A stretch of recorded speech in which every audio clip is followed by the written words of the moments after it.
Hi నమస్తే, నేను మీ రాజగోపాల్ రెడ్డి కార్వేటి.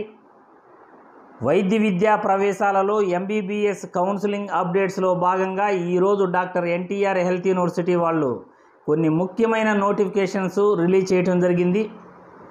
ప్రతి ఒక్కరికి కూడా ఈ వీడియో ద్వారా తెలియజేసేది ఏమిటంటే, డాక్టర్ ఎన్టీఆర్ హెల్త్ యూనివర్సిటీ వాళ్ళు రిలీజ్ చేసిన నోటిఫికేషన్లో మొట్టమొదటిది ఫేజ్ 1లో ఎంతమంది విద్యార్థులు రిపోర్టింగ్ చేయలేదు అనే లిస్ట్ రిలీజ్ చేశారు. అదేవిధంగా మేనేజ్మెంట్ కోటాలో ఫేజ్ 1లో ఎంతమంది రిపోర్టింగ్ చేయలేదు లిస్ట్ కూడా రిలీజ్ చేశారు.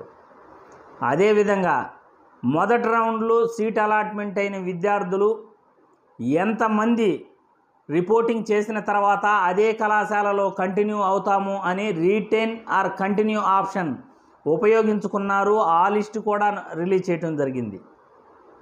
ఇక్కడ విద్యార్థులందరికీ తెలియజేసేది ఏమిటంటే, గతంలో దాదాపు కూడా ఫేజ్ 1లో రిపోర్టింగ్ చేయని విద్యార్థులు దాదాపు 145 మంది 170 మంది అలా ఉండేవాళ్ళు అన్నమాట. మినిమం 170 మంది పైనే ఉండేవారు. కానీ ఈసారి చాలా తక్కువ మంది ఫేజ్ 1లో రిపోర్టింగ్ చేయలేదు. అది కూడా 132 మంది మాత్రమే రిపోర్టింగ్ చేయని వాళ్ళ లిస్ట్ ఉంది. అంటే ఆల్ ఇండియా కోటాకు వెళ్ళిన వాళ్ళు ఓన్లీ 132 మంది మాత్రమే ఈ లిస్టులో కనపడుతున్నారు. ఎక్కువ మంది స్టేట్ కోటాలోనే జాయిన్ అయిపోయారు. ఆల్ ఇండియా కోటాను సక్రమంగా వినియోగించుకోలేదు. దానివల్ల కట్ ఆఫ్ కూడా ఈ సంవత్సరం 2 మార్కుల కంటే ఎక్కువగా పెరగదు అంతే. 2 మార్కులు మొదటి రౌండ్ నుండి రెండో రౌండ్కి వెళ్ళేటప్పుడు 2 మార్కులు తగ్గే అవకాశాలు మాత్రమే ఉంటాయి. కాబట్టి ఫ్రీ ఎగ్జిట్ అయ్యేవాళ్ళు ఎంతమంది అయ్యారు అది కూడా మనకి తెలిసిందంటే, ఈ రిపోర్టింగ్ చేయని వాళ్ళ లిస్టు మరియు ఫ్రీ ఎగ్జిట్ అయిన వాళ్ళ లిస్టు 2 కలుపుకొని దాదాపు కూడా 2 మార్కులే అంతే. ఒక్కొక్క మార్కుకి ఎంతమంది ఉంటారో మీ అందరికీ తెలుసు. వాళ్ళల్లో మనకి దాదాపు కూడా ఒక మార్కు తేడాలో సీట్లు కావాలంటే కూడా మినిమం 50 మందికి సీట్ అలాట్మెంట్ ఉంటుంది. ఆ లెక్కన 132 ఫ్రీ ఎగ్జిట్ అయిన వాళ్ళు మొత్తం కలిపి 3 మార్కులు, మ్యాక్సిమం 2 మార్కులు లేకపోతే అంతే. అంతకన్నా పెద్ద వేరియేషన్ అయితే కనబడకపోవచ్చు. 2 నుండి 3 మార్కులు ఇప్పుడు అందుతున్న సమాచారం ప్రకారం. ఒకవేళ ఫ్రీ ఎగ్జిట్ అయిన వాళ్ళు ఎక్కువ మంది ఫ్రీ ఎగ్జిట్ అయితే 4 మార్కులు తగ్గచ్చు రెండో రౌండ్కి. కాబట్టి ప్రతి విద్యార్థికి కూడా తెలియజేసేది ఏమిటంటే, ఫేజ్ 1లో ఎంబీబీఎస్ కాంపిటెంట్ అథారిటీ కోటాలో మొదటి రౌండ్లో 132 మంది మాత్రమే రిపోర్టింగ్ చేయలేదు. కాబట్టి కట్ ఆఫ్ అనేది ఈ 132 ప్రకారం దాదాపు 2 మార్కులు లేదా 2 మార్కుల పైన 3వ మార్కులు వచ్చేసి ఒక 20 మందికి అలా సీట్ వచ్చే అవకాశాలు ఉన్నాయి. 20 మందికి సీట్ రాదు అంటే 2.5. కాబట్టి ప్రతి విద్యార్థికి కూడా ఈ విషయం తెలియజేయాలని నేను మీ ముందుకు రావడం జరిగింది. అదేవిధంగా మేనేజ్మెంట్ కోటాలో 330 మంది రిపోర్టింగ్ చేయలేదు. అవి వివిధ కారణాల వల్ల మేనేజ్మెంట్ కోటాలో రిపోర్టింగ్ చేయకపోవచ్చు. ఎందుకంటే ఆ మేనేజ్మెంట్ కోటాలో రెండో రౌండ్కి కూడా మళ్ళీ వెబ్ ఆప్షన్స్ పెట్టుకునే అవకాశం ఉంది. వాళ్ళకు నచ్చిన కళాశాలల్లో రిపోర్టింగ్ చేయకపోయినా కానీ మళ్ళీ రెండో రౌండ్కి వేరే కళాశాలలో సీట్ వచ్చే అవకాశం ఉంది. కాబట్టి మేనేజ్మెంట్ కోటాలో 330 మంది రిపోర్టింగ్ చేయకపోయినా అందులో ఆశ్చర్యపడాల్సిన అక్కర్లేదు. అక్కడ నష్టం కూడా ఏమీ లేదు. ఇక రీటైన్ టు కంటిన్యూ ఆప్షన్ 830 మంది ఈ రీటైన్ టు కంటిన్యూ ఆప్షన్ ఉపయోగించుకున్నారు. అంటే ఈ రీటైన్ టు కంటిన్యూ ఆప్షన్ అంటే, మొదటి రౌండ్లో రిపోర్టింగ్ చేసిన కళాశాలల్లోనే మేము కంటిన్యూ అవుతాము. మొదటి రౌండ్లో జాయిన్ అయిన విద్యార్థులు లేకపోతే రిపోర్టింగ్ చేసిన విద్యార్థులు అదే కళాశాలలో మేము కంటిన్యూ అవుతాము అని డాక్టర్ ఎన్టీఆర్ హెల్త్ యూనివర్సిటీ వాళ్ళ అఫీషియల్ లాగిన్ వెబ్సైట్లో సెల్ఫ్ డిక్లరేషన్ ఫామ్ని డాక్టర్ ఎన్టీఆర్ హెల్త్ యూనివర్సిటీకి సమర్పించిన వాళ్ళు 830 మంది ఉన్నారు.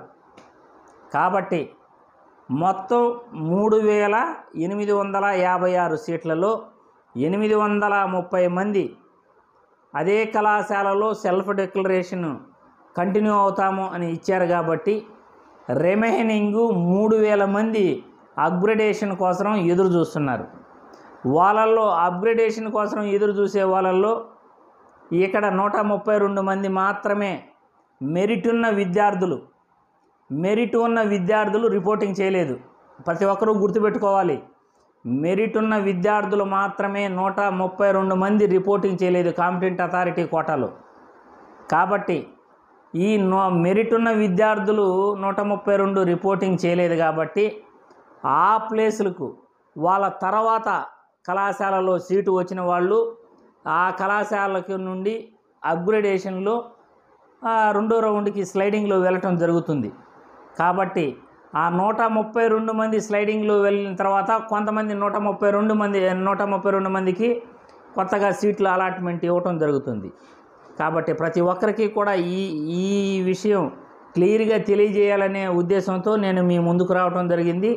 కాబట్టి రీటైన్ టు కంటిన్యూ ఆప్షన్ మొదటి రౌండ్లో జాయిన్ అయిన విద్యార్థులు 830 మంది పెట్టుకున్నారు. 3856 సీట్లు ఉన్నాయి. అందులో 830 మంది మాత్రమే పెట్టుకోవటం వల్ల రీటైన్ టు కంటిన్యూ ఆప్షన్ పెట్టుకోవటం వల్ల మిగతా 3000 మంది స్లైడింగ్కి రెడీగా ఉన్నారనే అర్థం. కానీ ఇక్కడ 132 మంది మాత్రమే మెరిట్ ఉన్న విద్యార్థులు ఆల్ ఇండియా కోటాలో వెళ్ళున్నారు. దాదాపు 422 మంది మొదటి రౌండ్లో మనం దాదాపు ఆల్ ఇండియా కోటాలో సీట్లు వచ్చాయని అనుకున్నాం. కానీ ఇక్కడ స్టేట్ రౌండ్లోనే బెటర్ కళాశాల రావటం వల్ల ఆల్ ఇండియా కోటాకు రిజైన్ చేశారు. ఇక్కడ స్టేట్ కోటాలోనే జాయిన్ అయినారు. మనం వాళ్ళని తప్పు పట్టేదానికి కూడా లేదు.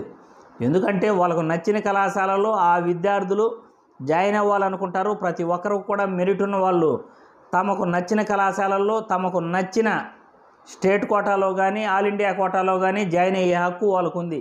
మనం ఒకరిని బ్లేమ్ చేసే ఇది కూడా లేదు. కట్ ఆఫ్ తగ్గడానికి తగ్గకపోవడానికి depends upon not reporting students అని మనం అంటాం. కానీ ఇది ఒక రకంగా బాధాకరమే. అయినప్పటికీ మనం ఏమీ చేయలేని పరిస్థితి. కాబట్టి మొదటి రౌండ్లో నుండి రెండో రౌండ్కు స్లైడింగ్ వెళ్ళే వాళ్ళు మాత్రం 3000 మంది ఉన్నారు. ఈ 3000 మందిలో 800 మంది మాత్రమే అక్కడే ఉంటామని పెట్టుకున్నారు. కాబట్టి మరికొంతమంది ఈ 3000లో మరికొంతమంది మొదటి ప్రయారిటీ తీసుకున్న విద్యార్థులు వాళ్ళైతే రిటైన్ టు కంటిన్యూ ఆప్షన్ అయితే వినియోగించలేదు. ఫర్ ఎగ్జాంపుల్, మేము నెల్లూరు మెడికల్ కళాశాలలోనో లేకపోతే ఒంగోలు మెడికల్ కళాశాలలోనో సీటు వచ్చిన విద్యార్థులు మొదటి ప్రయారిటీగా అదే కళాశాల సెలెక్ట్ చేసుకుంటే వాళ్ళు రిటైన్ టు కంటిన్యూ ఆప్షన్ పెట్టాల్సిన అవసరం లేదు. అదేవిధంగా ఎస్వి మెడికల్ కళాశాలలో కానీ అక్కడ రంగరాయ మెడికల్ కళాశాలలో కానీ మొదటి ప్రయారిటీ అదే కళాశాల పెట్టుకొని ఆ కళాశాలలోనే సీటు వచ్చిన విద్యార్థులు మళ్ళీ వాళ్ళు రిటైన్ టు కంటిన్యూ ఆప్షన్ పెట్టుకోలేదు. ఎందుకంటే వాళ్ళు దానిపైన వేరే కళాశాలలో ప్రయారిటీ పెట్టుకోలేదు కాబట్టి రిటైన్ టు కంటిన్యూ ఆప్షన్ పెట్టుకోలేదు. వాళ్ళు కూడా ఒక 200 మందో 300 మందో ఉంటారు అని అనుకుందాం. అలా మొదటి ప్రయారిటీ పెట్టుకున్న వాళ్ళు దాదాపు కూడా 2800 మంది పైనే స్లైడింగ్కి రెడీగా కాసుకొని ఉన్నారు. కానీ 132 మంది మాత్రమే అవకాశం ఉంటుంది. కాబట్టి దాదాపు కూడా కట్ ఆఫ్ అనేది చాలా చాలా తక్కువగా ఉంటుంది. లాస్ట్ ఇయర్ కన్నా కానీ లాస్ట్ ఇయర్ 2 మార్కులు 3 మార్కులు తగ్గింది కట్ ఆఫ్ రెండో రౌండ్కి వెళ్ళే వాళ్ళకి స్లైడింగ్లో. ఈసారి కూడా అంతకన్నా ఘోరంగానే ఉండొచ్చు అని ఈ వీడియో ద్వారా తెలియజేస్తున్నాను. ఎందుకంటే విద్యార్థులు చాలా తక్కువ మంది ఉన్నారు. గతంలో ఎక్కువగానే ఉన్నారు నాట్ రిపోర్టింగ్ స్టూడెంట్స్. ఈ సంవత్సరం కన్నా ఎక్కువ మంది ఉన్నారు. కాబట్టి ప్రతి ఒక్కరికి కూడా ఈ వీడియో ద్వారా తెలియజేసేది ఏమిటంటే ఇక రెండో రౌండు మనం యాజ్ సూన్ యాజ్ పాసిబుల్ ఎంత త్వరగా వీలైతే అంత త్వరలో రెండో రౌండ్ కూడా లిస్టు కాలేజ్ వైజు రిలీజ్ అయ్యే ఛాన్సెస్ ఉన్నాయి. అందులో క్యాప్ కేటగిరీ విద్యార్థులకు ఆల్రెడీ ప్రయారిటీ లిస్టు రిలీజ్ చేస్తున్నారు. అదేవిధంగా స్పోర్ట్స్ అండ్ గేమ్స్ కేటగిరీకి మరియు ఈ ఎన్సీసీ వాళ్ళకు కూడా ఫైనల్ లిస్టులు రిలీజ్ చేయాల్సి ఉంది. ఇవి డైరెక్ట్గా అట్లే వాళ్ళకి సీట్ అలాట్మెంట్ ఇస్తాడా లేకపోతే ఫైనల్ మెరిట్ లిస్టు కంపల్సరీగా రిలీజ్ చేయాలి. రిలీజ్ చేసిన తర్వాత అది ఈరోజు కానీ రేపు కానీ ఎప్పుడైనా ఆ లిస్టులు రిలీజ్ చేసేసి వీలైనంత త్వరగా రేపు ఎల్లుండు రెండో రౌండ్ కూడా ఫినిష్ చేస్తాడా? ఏది ఏమైనప్పటికీ మంత్ ఎండింగ్ లోపలే రెండో రౌండు రిలీజ్ చేసే అవకాశాలు అయితే మెండుగా ఉన్నాయని ఈ వీడియో ద్వారా నేను ప్రతి ఒక్కరికి తెలియజేస్తున్నాను. ఏ అప్డేట్ వచ్చినా మీ అందరికీ కూడా తెలియజేస్తాను. జై హింద్.